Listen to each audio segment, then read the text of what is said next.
dari aset tetap tidak berwujud ini, menurut Kiso terdapat 3 karakteristik utama aset tetap tidak berwujud.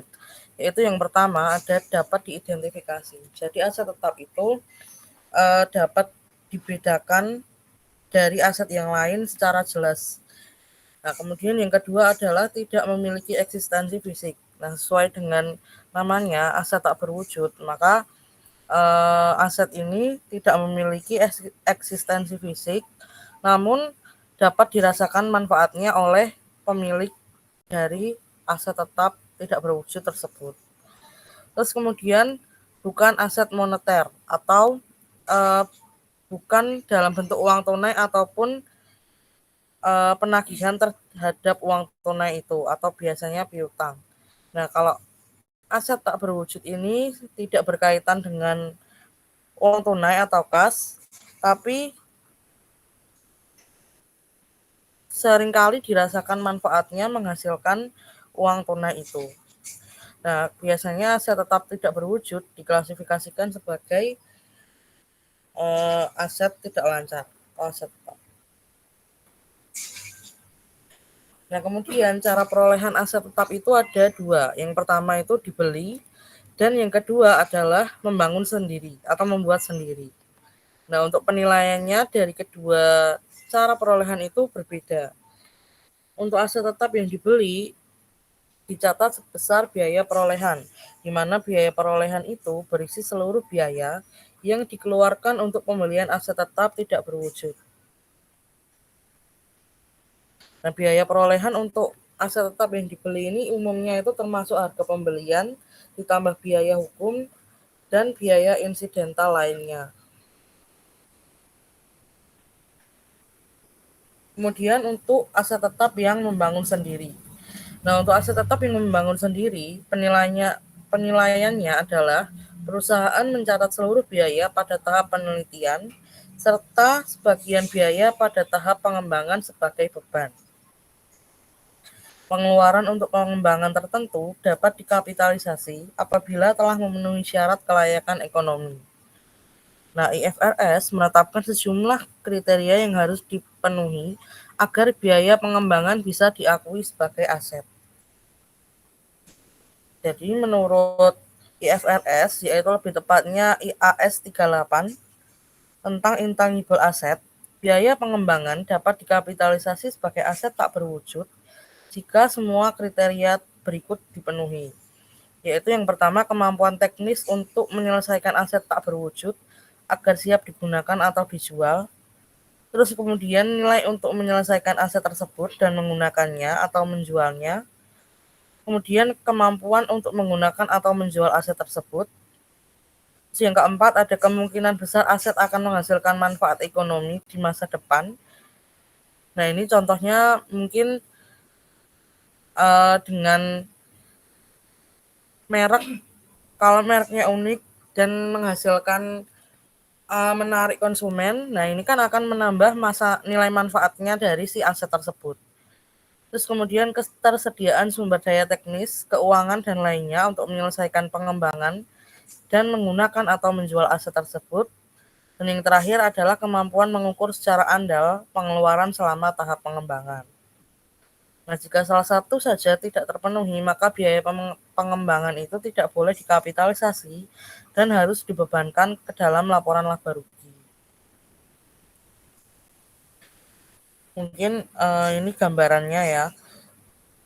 Tahap penelitian langsung dibebankan ke dalam laporan laba rugi, sedangkan untuk tahap pengembangan sebagian dikapitalisasi sebagai harga perolehan dari si aset tetap tidak berwujud itu.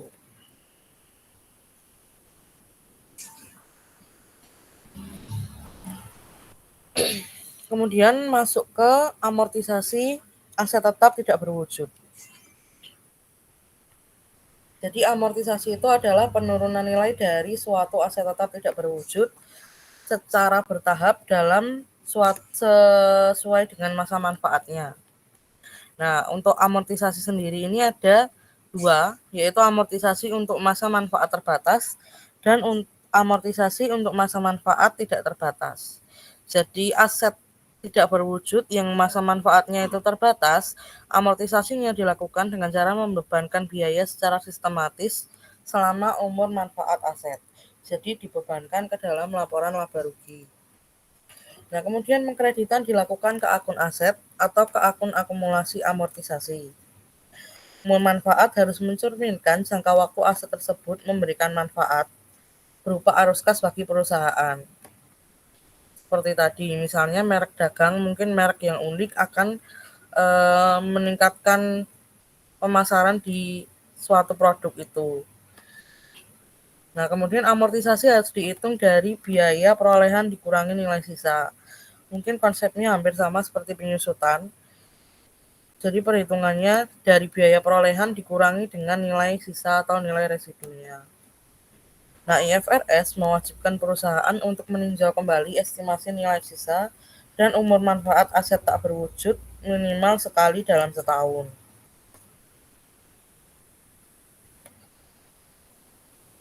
Itu tadi untuk amortisasi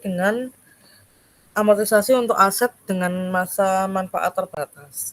Nah, kalau untuk aset tetap tidak berwujud yang masa manfaatnya tidak terbatas, artinya tidak terdapat batas waktu yang jelas mengenai sampai kapan aset tak berwujud akan menghasilkan arus kas bagi perusahaan.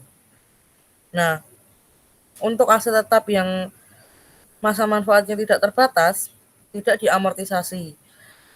Akan tetapi, perusahaan wajib melakukan uji penurunan nilai atau impairment test setiap tahun terhadap aset tak berwujud yang memiliki masa manfaat tidak terbatas. Jadi meskipun tidak dilakukan amortisasi, tapi tetap harus melakukan uji penurunan nilai atau impairment test itu tadi.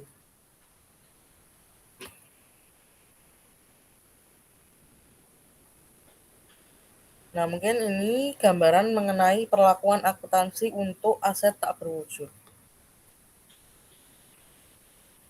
Untuk jenis aset tak berwujud bermasa manfaat terbatas, jika dibeli maka dikapitalisasi, jika dibuat sendiri dibebankan, amortisasi dilakukan selama masa manfaat. Kemudian pada saat uji penurunan nilai dibandingkan antara jumlah terpulihkan dengan nilai tercatat. Terus kemudian untuk aset tetap tak berwujud bermasa manfaat tidak terbatas, ketika dibeli dikapitalisasi, tapi jika dibuat sendiri dibebankan ke laporan laba rugi. Namun untuk amortisasinya tidak dilakukan amortisasi, melainkan hanya melakukan uji penurunan nilai. Kecuali untuk biaya langsung seperti biaya legal dan biaya pengembangan setelah memenuhi kriteria pengakuan. Nah, untuk jenis-jenis dari aset tetap tidak berwujud sendiri ada beberapa macam. Yang pertama adalah aset tetap tidak berwujud yang berkaitan dengan pemasaran. Dan contohnya ini ada merek, kepala surat kabar, nama domain internet, dan perjanjian non-kompetisi. Nah, untuk perlakuannya untuk aset yang berkaitan dengan pemasaran ini adalah mengkapitalisasi biaya akuisisi tapi tidak melakukan amortisasi.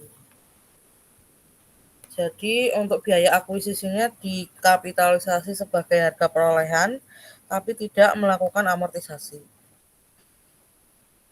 Kemudian selanjutnya adalah aset yang berkaitan dengan pelanggan.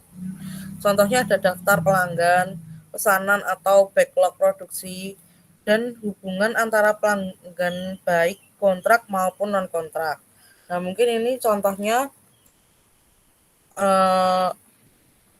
akan dibahas selanjutnya ya. Untuk aset yang berkaitan dengan pelanggan ini juga mengkapitalisasi biaya akuisisi, namun juga mengamortisasi biaya selama masa manfaat dari aset tersebut. Nah, contohnya seperti ini. Green Market Inc.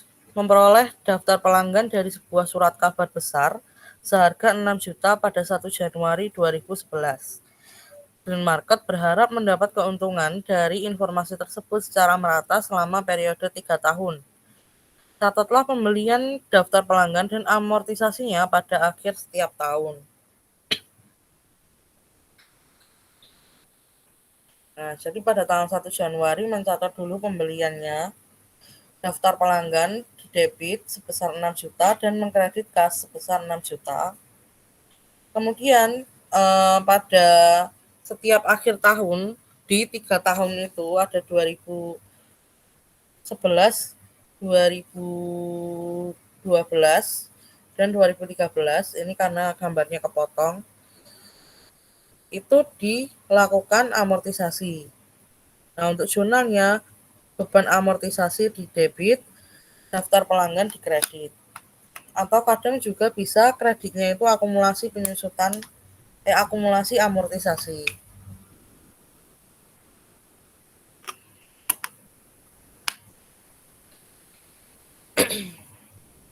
Terus kemudian ada aset yang berkaitan dengan artistik. Nah, contohnya itu ada hak kepemilikan atas drama, karya sastra, karya musik, gambar, foto, video, dan materi audio visual yang lainnya.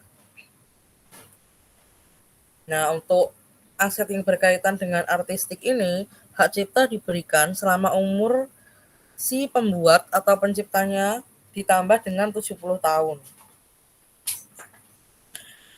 Nah, untuk pengakuannya, untuk aset yang berkaitan dengan artistik ini, mengkapitalisasi biaya memperoleh dan mempertahankan. Jadi selama yang dikapitalisasi itu biaya ketika memperoleh si aset dan selama mempertahankan aset itu. Nah, kemudian juga amortisasi biaya selama masa manfaatnya. Itu untuk aset artistik. Kemudian adalah aset yang berkaitan dengan kontrak. Nah, untuk aset yang berkaitan dengan kontrak ini, contohnya ada perjanjian waralaba dan lisensi, izin konstruksi, hak siar, dan kontrak jasa atau supply. Nah, masa manfaatnya itu terbatas. Untuk aset dengan masa manfaatnya itu terbatas, maka harus diamortisasi biaya sepanjang umur waralabanya itu. Nah, sedangkan kalau masa manfaatnya itu tidak terbatas, maka dicatat pada biaya perolehan dan tidak boleh diamortisasi.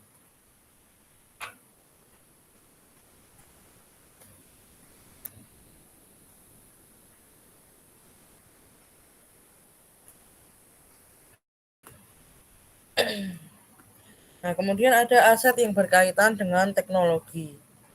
Contohnya itu ada teknologi yang dipatenkan dan rahasia dagang yang diberikan badan pemerintah.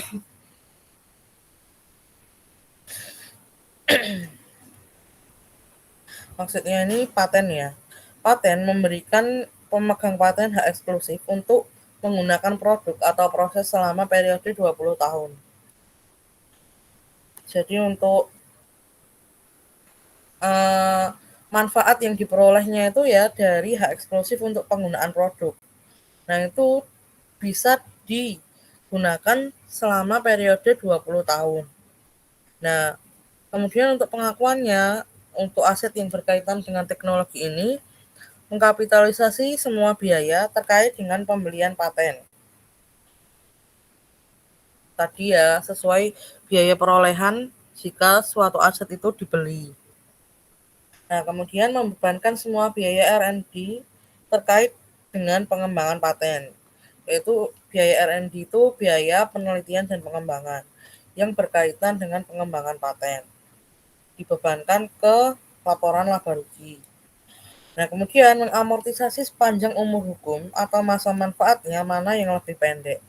Jadi, umur hukum dan masa manfaatnya itu dipilih mana yang lebih pendek. Nah, itu yang digunakan sebagai dasar untuk amortisasi.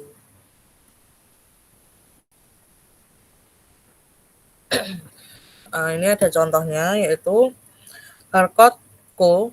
mengeluarkan biaya hukum senilai $180.000 pada 1 Januari 2011. Nah, untuk mempertahankan paten. Masa manfaat paten adalah 20 tahun yang diamortisasi secara garis lurus. Harvard mencatat biaya hukum dan amortisasi pada akhir 2011 sebagai berikut. Nah, di 1 Januari 2011 buat jurnal untuk pembeliannya dulu. Debit paten 180.000, kredit kas 180.000. Nah, kemudian di akhir tahun dilakukan amortisasi. Perhitungannya metode garis lurus, berarti harus dari biaya perolehan dikurangi nilai residu dibagi dengan masa manfaatnya. Nah, karena di sini tidak ada informasi mengenai nilai residu. Berarti kan langsung saja dari 180.000 dibagi dengan 20, hasilnya 9.000. Nah, kemudian di jurnal. Jurnalnya juga hampir sama dengan yang tadi. Yang ini, daftar pelanggan. Beban amortisasi paten di debit sebesar 9.000. Kemudian paten di kredit, atau bisa juga akumulasi amortisasi di kredit sebesar 9.000.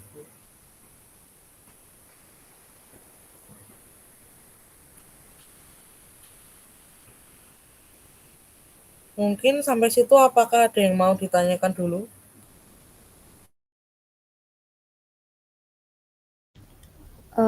Izin tanya Kak,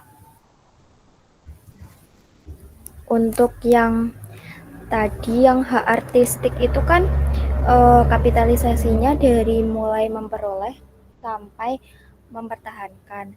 Nah, misal untuk yang drama itu kan um, dari episode 1 sampai selesai, terus apakah setelahnya itu tetap dikapitalisasi, misal 6 bulan setelah penayangan drama tersebut? Terima kasih.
Oke, tadi untuk yang berkaitan dengan artistik ya. Eh, jadi kalau dramanya sudah selesai, berarti aset itu kan tidak lagi memberikan manfaat ya, tidak lagi memberikan manfaat ekonomi. Maka untuk setelah selesai itu sudah tidak dikapitalisasi lagi. Nah, untuk biaya yang sebelumnya dikapitalisasi itu akan diuji penurunan nilainya dulu. Jika tidak ada lagi manfaat ekonomi yang diharapkan, maka nilai tercatatnya itu harus diturunkan.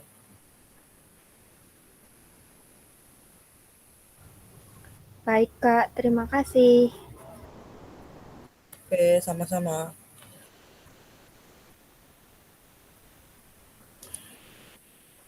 Ada lagi?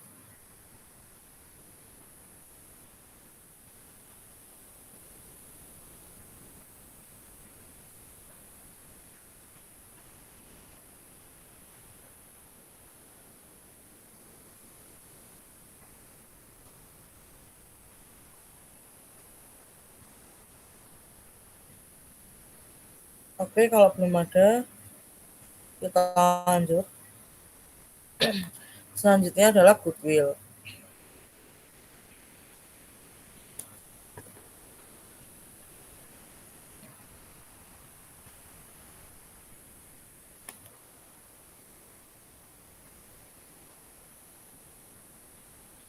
Nah, jadi secara konsep, goodwill itu menggambarkan manfaat ekonomi di masa mendatang yang berasal dari aset-aset lain yang diperoleh dalam proses penggabungan usaha dan tidak dapat diidentifikasi secara terpisah. Mungkin secara sederhananya itu bisa disebut sebagai harga nilai lebih dari suatu aset. Jadi goodwill itu aset tidak berwujud yang muncul ketika suatu perusahaan membeli aset dengan harganya lebih tinggi dari nilai aset bersihnya. Nah, pencatatan goodwill hanya dilakukan saat seluruh bisnis diakuisisi.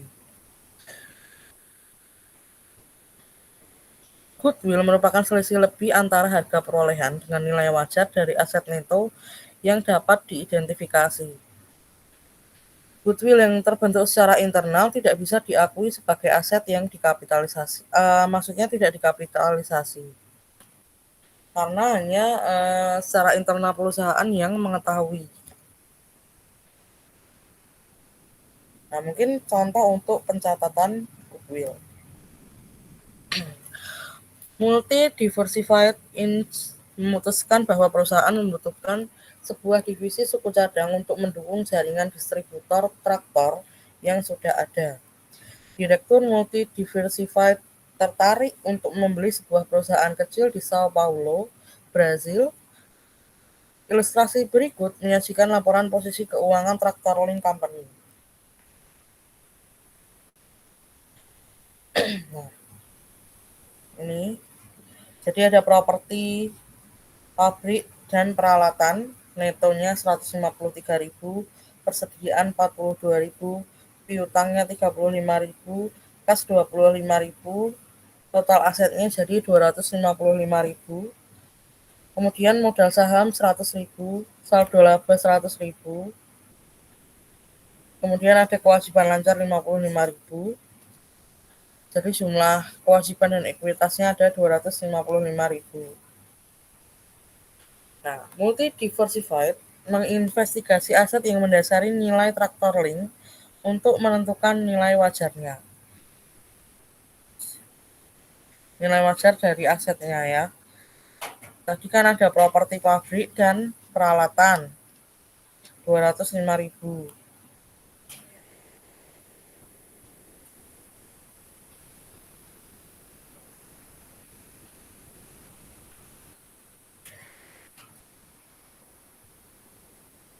Ini hasil dari penilaian kembali.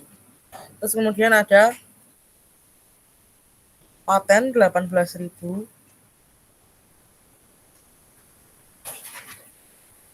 ada persediaan 122.000,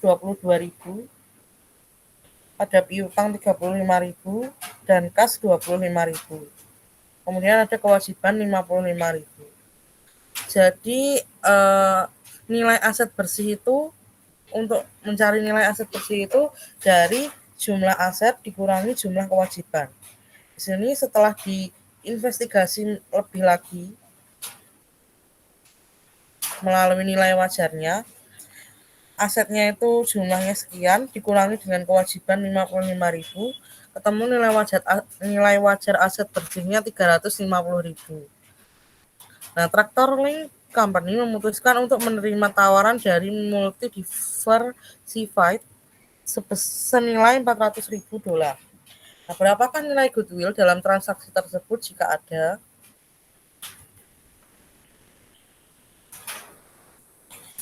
Jadi di sini tadi nilai wajar dari aset milik traktor link dari jumlah aset dikurangi dengan jumlah kewajiban, ketemu nilai wajar aset yang teridentifikasi. Nah, si multi diversified ini membeli dengan 400.000.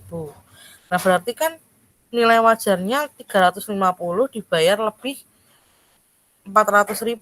Berarti kan ada aset tambahan yang muncul dari transaksi ini kan.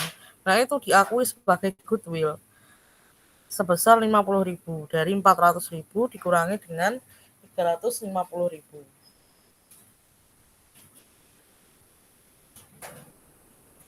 Nah, kemudian dicatatlah di jurnalnya multi diversified yang sudah membeli.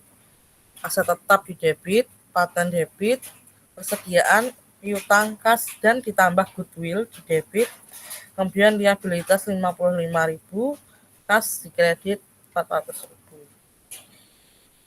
Untuk posisi debit kreditnya juga sesuai sama ini di sini tadi.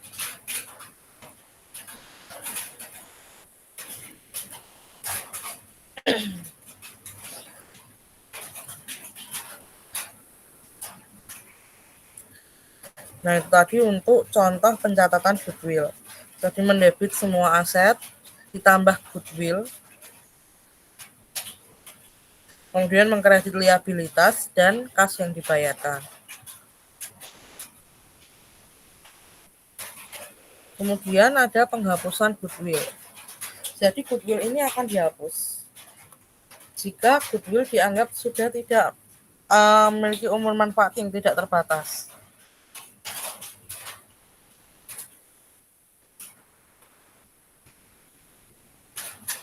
Nah, kemudian untuk goodwill yang karena masa manfaatnya tidak terbatas tadi, tidak perlu dilakukan amortisasi. Dan nilai tercatatnya hanya disesuaikan jika terjadi penurunan nilai goodwill. Jadi melalui impairment test tadi, dilakukan penilaian ulang. Kemudian ada pembelian diskon. Jika harga beli lebih rendah dari nilai wajar aset yang diperoleh, selisihnya diakui sebagai keuntungan dari pihak pembeli. Nah, tadi kan di contoh soalnya ini nilai wajarnya lebih rendah dari harga pembelian, makanya muncul goodwill. Tapi kalau harga pembeliannya ini yang lebih kecil dari nilai wajar, nah itu diakui sebagai keuntungan dari pihak pembeli. Keuntungannya si multi diversified. Seperti itu. Mungkin itu. Ada yang mau ditanyakan lagi?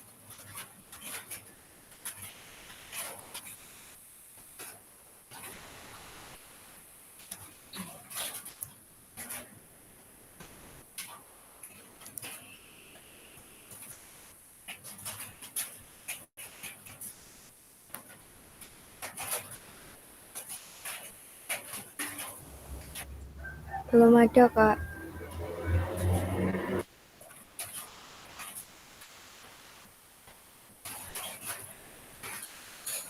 Oke, kalau belum ada mungkin dari aku cukup sampai di situ. Mau lanjut ke sesi dokumentasi atau Mungkin bisa dilanjut ke sesi dokumentasi, Kak.